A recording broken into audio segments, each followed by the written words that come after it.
what I wanted to talk about is like the differences, some of the differences, the innate differences between men and women. Nuclear launch detected. And this is like, obviously a controversial thing these days. A lot of people think that there are no differences. There's very few differences. And granted, men and women are more alike than we're different. I mean, we're not comparing, a chimpanzee and a chickadee. We're talking about human beings. Like we are both the same. We have the same form, but within the context of the human experience, we represent two opposite sides of that same coin. Boys have a penis, girls have a vagina. With regard to our sexual marketplace value and what evolution necessitates, men are necessarily made to take risks. Like we have to, in order to be able to reap the benefits. Whereas for women, again, being born with a limited number of eggs, a limited number of opportunities to mate, it is in their best interest, and it makes the most sense to be selective with their partners. And with men, it's like, we have to take these big risks in order to get the big rewards. So men are necessarily made to take risks evolutionarily.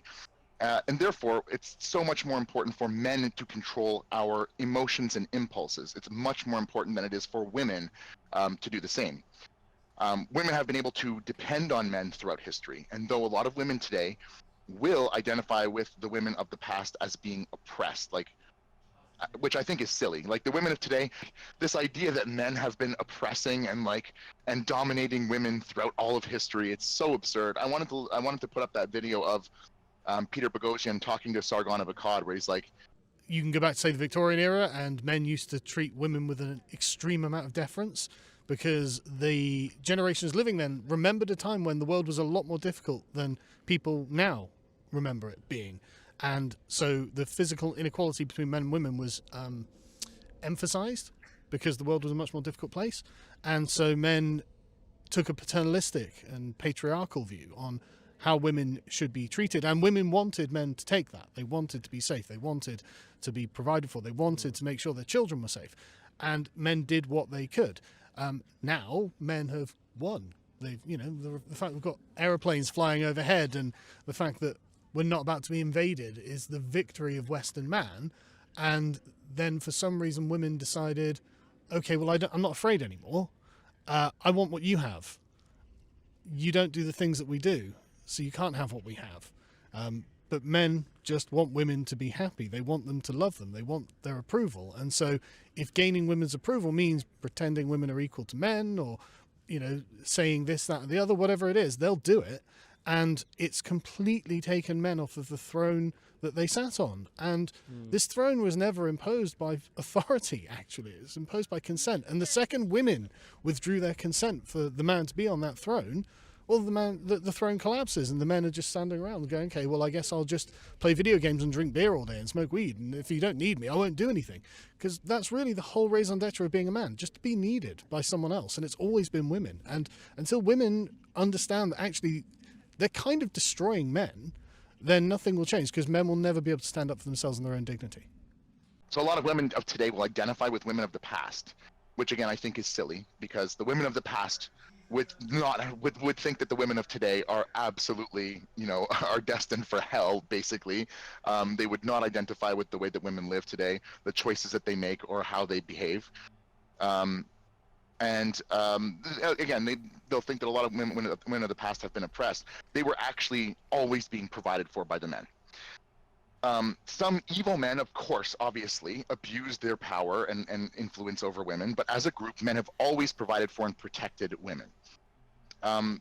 Women being free and uninhibited to pursue their impulses, while they're actively being pushed in the direction of self-destructive behaviors and impulses by corporations who stand to profit and profit by creating the suffering they can sell us a remedy to or a distraction from, is fucking catastrophic.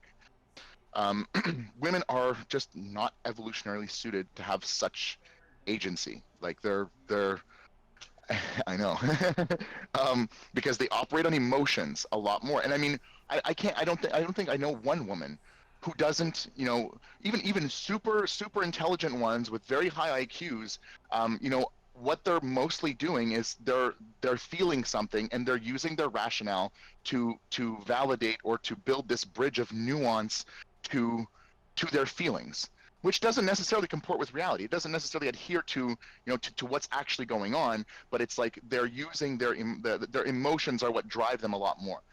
They're not suited to make very difficult rational decisions a lot of the time. They lack the capacity to rationalize based on practicality. They rationalize their feelings, like I said. And agree with me or not, I think in my experience that's been overwhelmingly true. And again, I get that this is spicy, and that's not to say that I don't think women should have agency. I just think it's particularly dangerous when we have a financial system that's set up that allows corporations to profit from making people unhealthy. Because of because again, the infinitely complex nature of reality, it's possible to make very compelling emotional arguments for ideas and behaviors that are absolutely corrosive to the fabric of social cohesion and the health of the human organism, that the relevance of anything fundamentally depends on. For anything to matter at all, we need to continue to survive. And a lot of the ideas and things, that were being sold, are just not in the best interest of our survival, even if they sound really good, right? Giving women voting and banking rights in a society that permits immoral and unethical exploitation through marketing and media for corporate profits is catastrophic. Men compete for women, and when women have equal power to men, their mating preferences will shape men. And when corporations can use compelling emotional arguments like equity and inclusiveness and how men and women should be able to behave in the exact same ways, essentially making cases for unimpeded freedom, right? Like how ideally there would be no consequences for anything we emotionally or ideologically might desire based on whatever idealism we're operating on. So we're allowing corporations to pave the road to hell with the good intentions of women whose sensitive and nurturing nature make it difficult for them to make hard practical choices, and they're more easily swayed by these marketing tactics, right? So in the interest of actually expanding human rights and freedoms, we must realize that there are such things as unhealthy freedoms. There are such things as bad freedoms, and there are such things as healthy restrictions. Um, and this should be the basis of our morality. This should be the foundation of our moral system that we operate by. It should not be acceptable to exploit others just because you can get them to consent, like a drug dealer selling poison to his customer. Like, and we can all agree that's a bad thing. It's a bad thing for that's a bad thing for the customer who's willingly engaging in this transaction. He wants it, but it's not good for him, and it's not good for society to have this type of thing normalized and accepted. And it should not be acceptable to expect to behave as narcissistic hedonists, and expect no consequences as a result of that. And that's where we're at today, right? Like, it's all about number one. The tragic part is that we are in a race to the moral bottom, as we allow the worst among us to lower the bar for what we are collectively willing to tolerate. And we can only be sold on this idea by believing that we, the individual, can one day be lucky enough to win that competitive lottery, and that we can gain status and power relative to those around us. So it's like, people buy the lottery ticket, not because, like they want to do good for the world, but because they want, oh, maybe I'll win. Maybe, like we all want to climb this fucking hierarchy. The enlightened self-interest is true altruism. It's ironically the opposite of selfish self-interest. By serving each other, we become a healthier organism, and we, as individuals, benefit from the trust and the happier society that we get to be a part of. We also get to feel the shared happiness and interconnectedness. We get to feel like part of something bigger because that's really what we are. We're not truly just individuals. We are no human being exists as an island. And that's why it feels so good to be among friends and family, why it feels so good to connect consciously with one another in our mutual interests. And interest, I mean, in the sense of both our specific topics of shared intrigue, like things that we find interesting, but also in our interest as in what's good for us. So sharing our interests with people, having our interests aligned, and sharing in that is something that is, I think it's kind of a spiritual experience. There's a quote like, God exists when two people are in a room together or whatever. Like, it's like when two people are there together, there's a connectedness, and that to me really resonates. By driving for connectedness through the erosion of all differences between peoples and cultures, we are causing disconnection. trying to make everyone the same shade of brown and whatever, and like all say and repeat the same shit. That's what's actually causing disconnection between us. Why the patriarchy existed was why it came to exist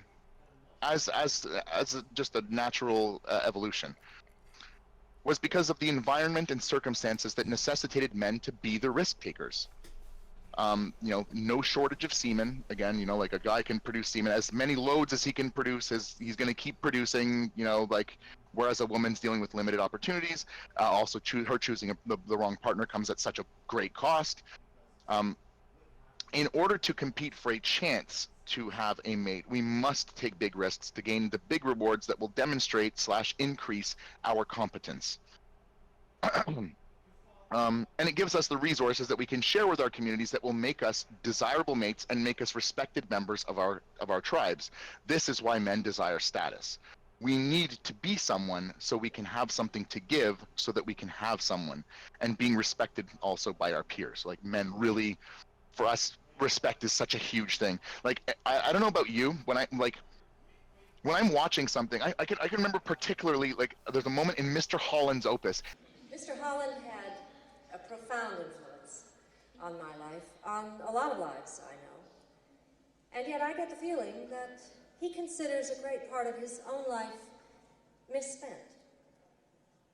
Rumor had it he was always working on this symphony of his, and this was going to make him famous, rich, probably both.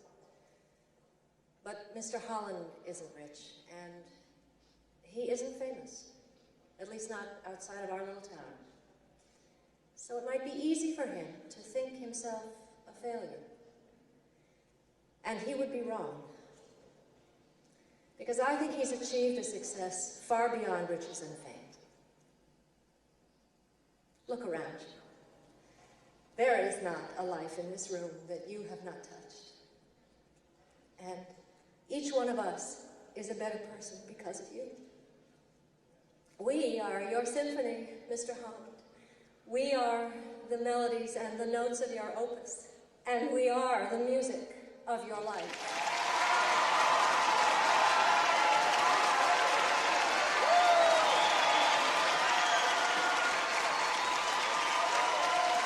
Anytime there's like someone who's done something great and like he gets recognition, he gets respect, it's like, it makes me deeply emotional.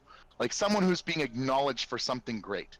It's like someone who's fought and fought and fought, and the whole narrative of the movie, this person's fighting for something and whatever, and like struggling, and then like, what he's done has been is being acknowledged, and he's being like, a whole bunch of people are like celebrating this person's achievements and contributions at one time. It makes me so emotional, and I've understood that like that's because that's a show of respect. This person is being honored by the people that he cares about. Fuck, it makes me even emotional just like trying to talk about it. Most men throughout history were actually the victims of the circumstances of their own sexual marketplace value, and died or suffered taking the risks that, if they had succeeded, would have increased their value and come with the meaningful rewards that they wanted, mating opportunities. The patriarchy exists because the most competent men in all the most successful cultures who risked and won rose to the top of the competence hierarchies and had the most to offer their societies, and therefore were given power and influence over the group in proportion to the value of their value and contribution. So there was a link there. Like, it's like these guys had to take the risk, whereas it didn't make sense for women to do so, and so the risks they took came with these big rewards that they shared with people, and that's why they were, because of their contributions, they rose to this. That's why these patriarchies exist, or existed, and now it's obviously very different now, but where we are today is 100% because of these men who risked, these great men throughout history, the giants whose shoulders we stand upon.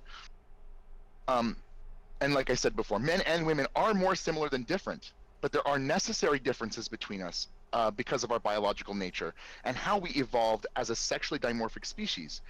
We depend on one another. We are not opposite, but we are on two opposite sides, two opposite interdependent sides of the human experience. This isn't to say that we respond to and view the world in completely opposite or incompatible ways. I'm not saying that at all, but that we both have natural strengths that we need from one another in order for the group to survive. We are necessarily complementary. These strengths can be culturally specific to an extent, but typically we see the same gender patterns, and gender being, the role of man and woman, not actual, not male and female, but the roles that those things take on. Those things, gender can be a little bit fluid between cultures, but more often than not, we see the same patterns emerge in most of the successful civilizations independently because of those innate biological differences. What is for certain is that whether a society has rigid ideas it enforces about gender-specific strengths, there are particular differences between the behaviors of men and women that are imperative for our survival. This is why certain behaviors are seen as immoral, because they can be toxic and corrosive to the fabric of society. Men must take more risks. Men must also be in control of their powerful impulses to maintain order and safety in the social contract. Women must be selective and demure when choosing a partner, because to not would serve to regress us to a sexual culture more like chimpanzees, who are dangerous and violent and extremely hierarchical. Men are being encouraged to not take risks anymore. It's like there's a big effort to kind of erode these differences between the sexes, right? Like men are being discouraged from being masculine, in a lot of ways. They're being discouraged from being risk takers. They're really being encouraged to take a back seat and to be quiet and to whatever. And the opposite is true of women. But men are encouraged to not take risks anymore, and it's destroying us because it's fundamentally against our nature. Women are being encouraged to take risks and act impulsively, which is destroying them because it's fundamentally against their nature. To erode the differences between men and women is to put out the flame that compels the flame that compels us to survive as a group. What we need from each other, there has to be a difference in the middle that creates that tension that pulls the whole thing together. If we erode those differences, it doesn't work anymore. And I need to elaborate on that a little bit more, because conceptually, I like it's obvious to me. No, But I that just came can't. through really clear. Yeah, that was really well put. That came through pretty clear. Well, I think that there's a way to articulate it in a way that's going to demonstrate why that is the case a little more. We need the differences to create the tension that drives us. And this is like one of the things. It's like, why we subconsciously respond to games and scarcity. Like, as much as like I've always just wanted to find a woman where I could just be honest and be myself and whatever. I happen to be somebody who likes to spend most of my time with somebody. It's like I want to be close to somebody. I want to spend most of my time. I want to do most things with that person. And allowing a woman to know that she's 100% safe, that like I won't leave her no matter what, that's just a way to make her not appreciate you. There's no scarcity there, there's no mystery, and it comes at a cost. Like, women can't fully appreciate you unless they know that it's possible to lose you. And the same is true the other way around. But these games, like, it's like you cannot take the game out of the situation. There's always a game being played, and it's like it's a subconscious thing that we react to. Whether you want to play the game or not, you're playing it. And if the same is true is true of me. Like, if my relationship with a woman is too safe and too stable, and that might just be my own trauma and whatever, that might be my own bullshit, from my past, but like it's difficult to appreciate it quite as much if there's no drama.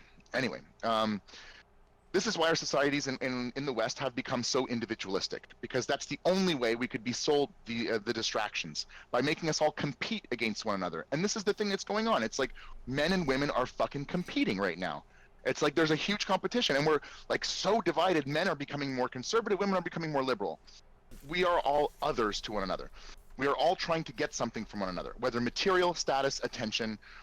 So we all work for and look out for ourselves, and it allows the corporations who have taken agency over humanity, and by extension the humans who, acting in their own selfish interests, make decisions that destroy humanity, to profit from our atomization, selfishness, and competition. And a little side note here, I had this idea, like, just how we've structured this for women in particular. Women working in their 20s to compete with men instead of having children in their 20s. So their most fertile years are in their 20s, and we can have a little discussion about this, but Spending 10 years raising an infant in her early 20s allows her to take on a career in her 30s while her parents are still young enough to help raise the grandchildren. When a woman focuses on career into her mid 30s, she will have huge pressure to find the right partner if she actually still wants kids, by which time she's going to have a lot of fucking trauma and baggage and whatever that's going to make it harder for her to find a partner, and the right partner, right? What she's willing to tolerate and what she's looking for is going to narrow a lot by that point. So her potential mate pool is going to be really small. She's going to have a lot of time pressure because she's only got so many years to have kids. Because of this shift in values that serves the economy, women's fertile years are being sold to the highest paying company, and many are either not able to or do not want children. If a woman in her mid 30s, after focusing on her career, who wants children, manages to, her parents will be too old to provide the same amount of help raising those children. And she will likely have to give up her career to an extent in order to be a mother of maybe 1 or 2 children if she's lucky, which isn't even at the maintenance rate for civilization. Like, we can't maintain civilization at 1 or 2 children per woman. And that's if every woman's having a child. If she starts a career in her 30s, when her children are no longer in need of constant supervision from her, she can spend 30 years devoted to her career and interests almost uninterrupted. From her 30s until she's 60, until retirement age, she can build a great fucking career.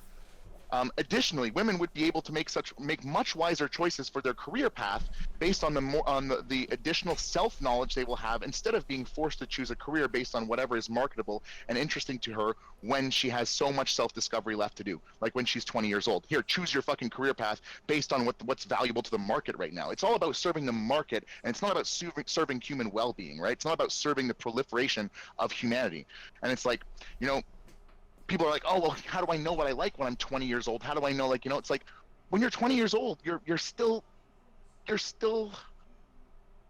so many options left open to you. Like, you can become many people still. And, if you find a connection with somebody when you're 20 years old, and, you find a partner when you're 20 years old and you have children with that partner, it's like you grow together. You become who you would have been otherwise, would have been a completely different person. It's not like who you are is this immutable thing and you're always going to be this person. And it took all this for you to discover that. It's like, we become who we spend our lives with. And it's like you can compatibility and that your perfect life is built. It's not like who you are is built. It's created, not discovered.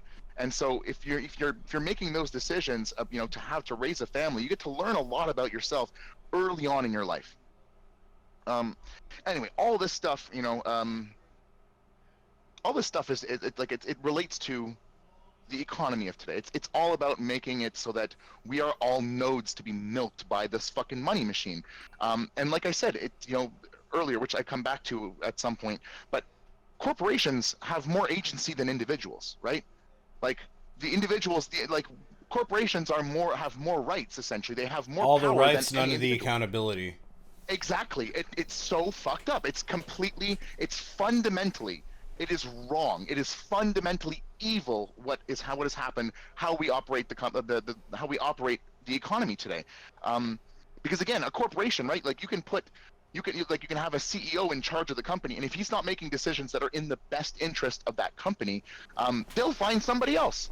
And what they're depending on is that person's selfish self-interest. They're depending on that person making decisions that come at the expense of greater society, right? They're saying, okay, well, we're responsible to our shareholders. It's like, no, you're responsible to all of humanity. Everyone should be responsible to all of humanity. That should be the standard for morality, whether you can contribute something of actual value to the world. And that's not the standard that we're holding people to.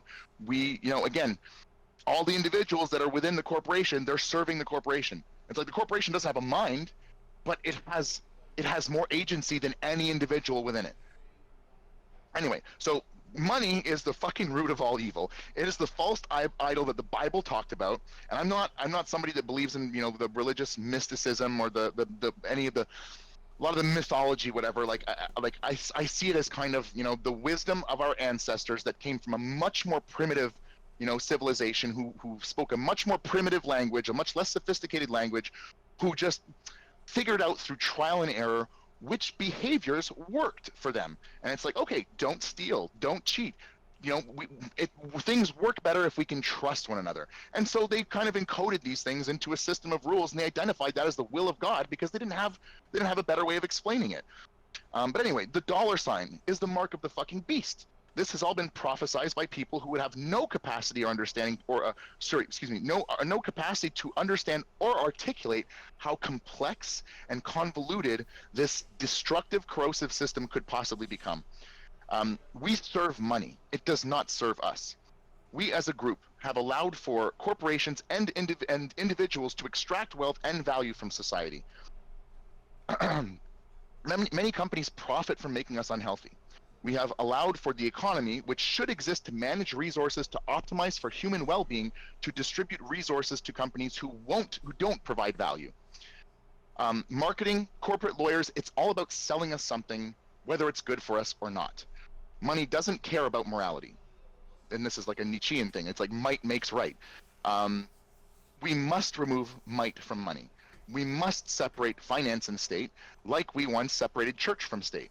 As long as we can identify that money is power, and power is corrupting, and therefore worship of money is evil, then it doesn't matter what belief system you have. Speaking about church, like about the belief system, whatever you happen to believe in, doesn't really matter as long as we can agree upon this fundamental truth.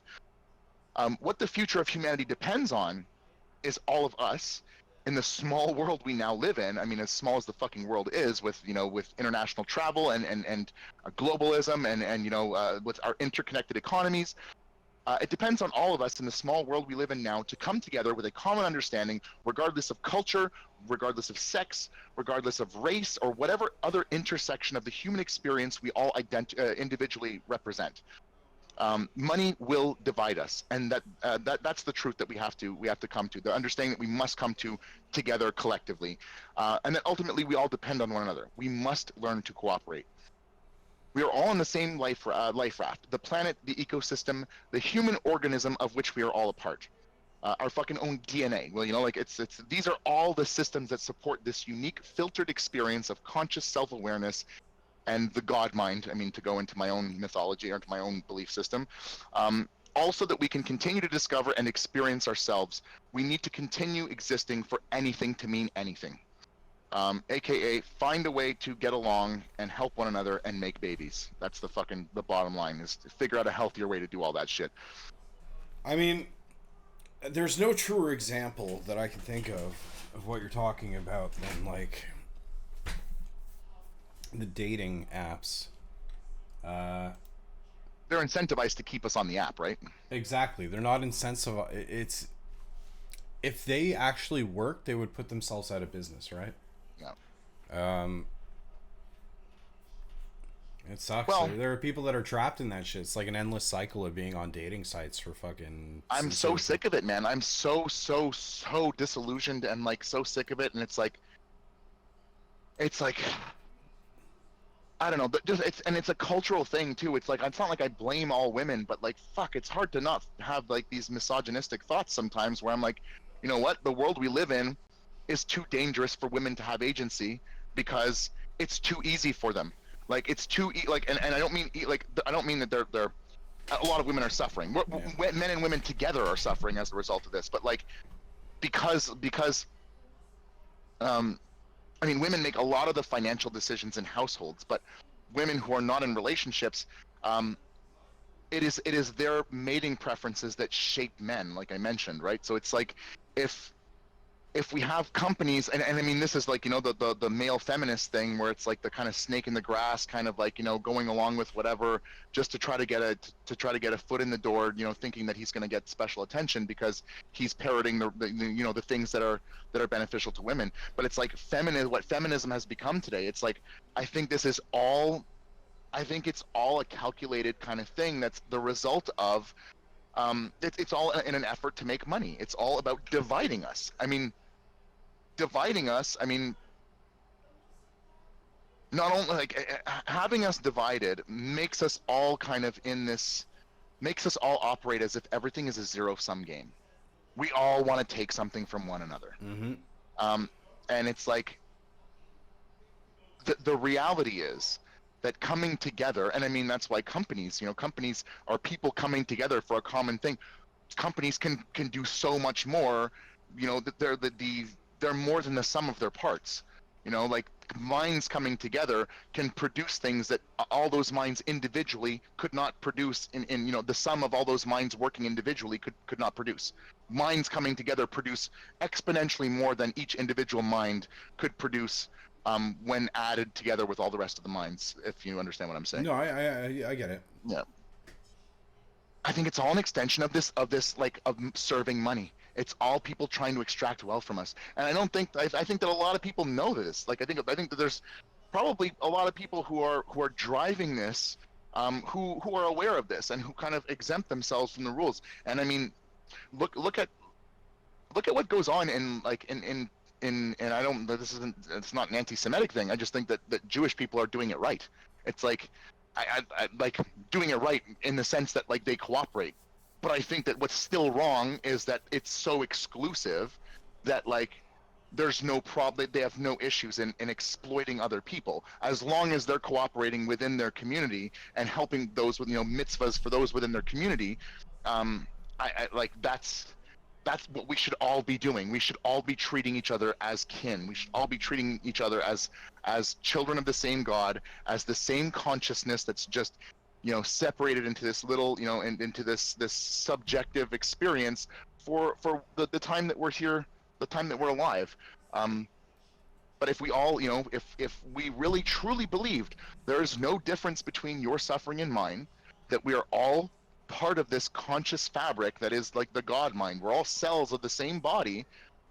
There would be no fucking tumors. There wouldn't be, collections that are over consuming resources at the expense of the larger organism, making the whole system sick. That wouldn't exist if we all believed that.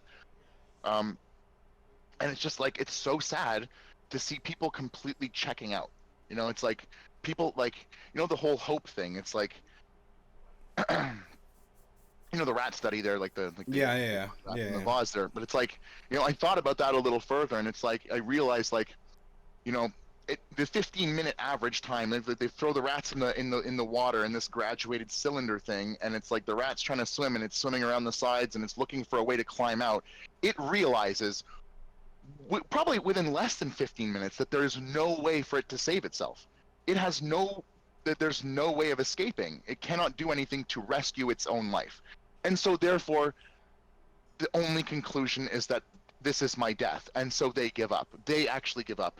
And it is only after being plucked out of the water when it occurs to them that something can save me.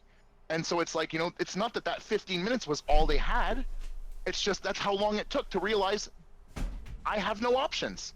And so, like you have someone rescues you. If we have a society where we believe that we actually care about one another, we can actually fucking rescue each other. It's like people are gonna like 60 fucking hours is how long they swam after they got rescued.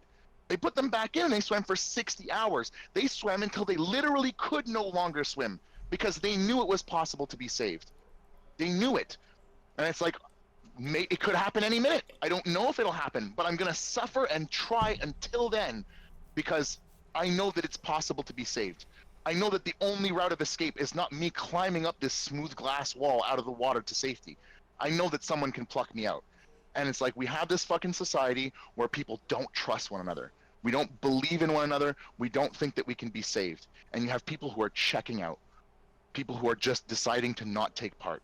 And they're just closing off, and they'll find whatever distraction that they can, or